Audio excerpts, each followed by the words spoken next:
Alright guys, how's it going? I'm going to show you how to get into the Evershop. So I'm going to go ahead and put in the everchart.io. It's going to bring you up to the to the Everchart itself. On the top right, you're going to click on the different tabs. You're going to click on Shop.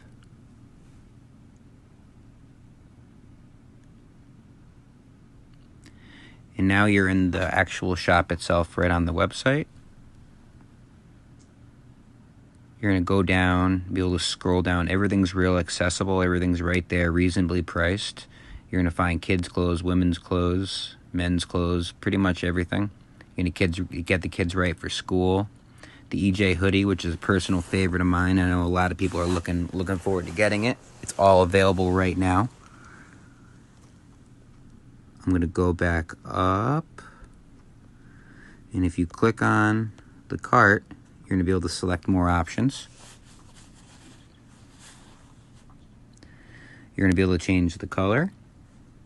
They have a whole bunch of different options. Not all shirts do, but some do. You're going to be able to change the sizes. Click back.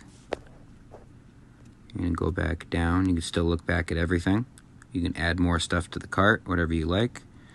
They have all types of winter hats, regular hats. Pillows for the house. You show off EverFlex style. Same with your coffee in the morning. Wake up in style. Showing in the office exactly what you like. So this is pretty much it, guys. Any more questions you have, feel free to reach out to any one of us. Thank you very much. Bye.